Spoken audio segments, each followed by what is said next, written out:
Ooh, goodness. How long have we all been waiting to see a Celestia-centered episode in this series? How long have we waited to see the princesses developing their bond as sisters? And who would have thought that it would be Starlight Glimmer of all ponies to make this story happen? And who would have thought that we could both be in the same place right when there's an episode that focuses on the royal sisters? Quite the coincidence that I'd be out visiting you during a story that addresses sibling bonds. Yeah, I swear we did not plan it this way, folks. Just kind of happened that way. But at any rate, this is a story that I've been looking forward to for quite some time.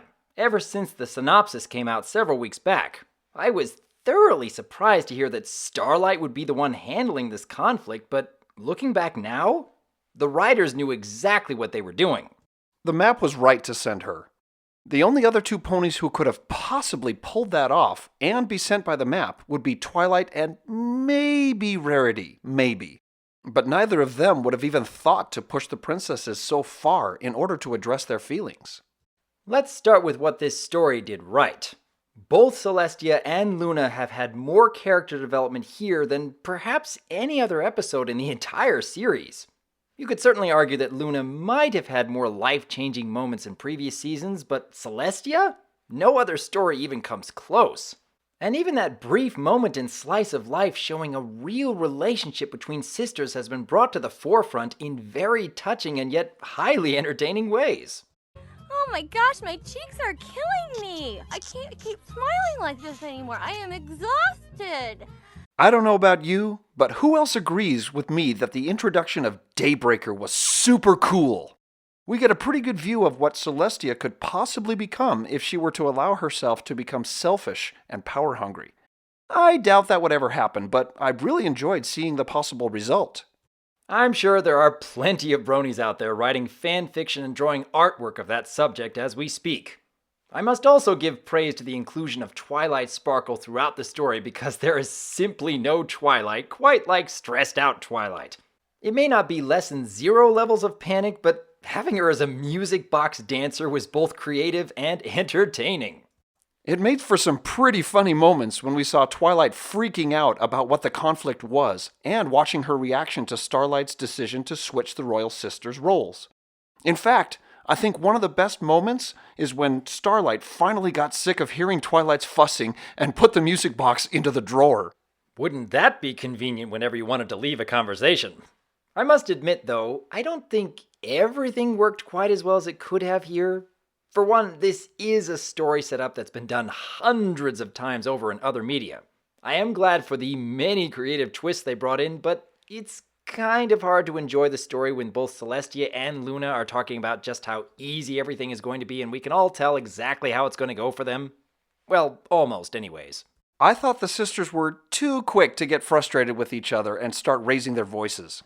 I've seen many episodes where both Celestia and Luna were very calm in the face of opposition.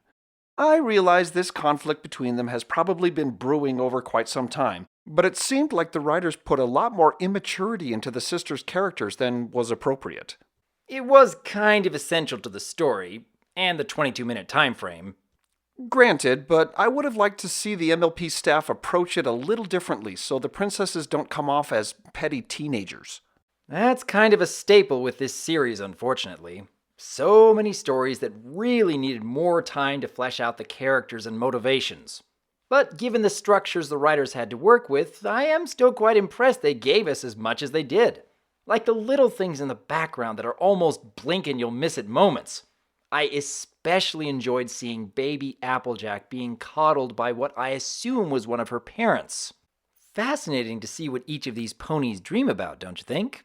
Every map episode has involved sending 2 or more ponies to help solve a problem, and in most cases, the ones sent on the mission end up learning a thing or two.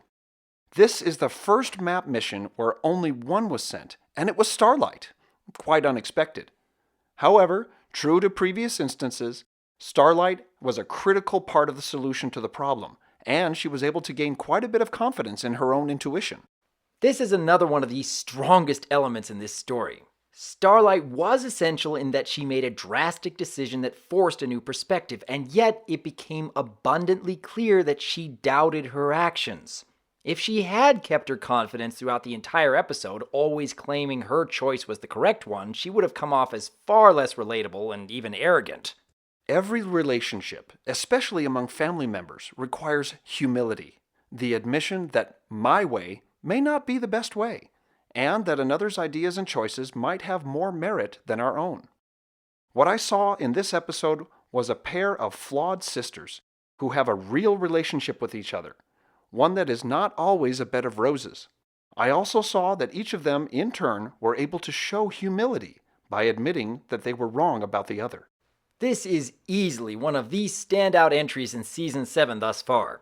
It brought us characters we wanted to see at the forefront for years, included some very creative twists that kept us guessing as to where the story was going, and I have no doubt that we'll be seeing a ton of artwork and fanfiction surrounding that dream sequence.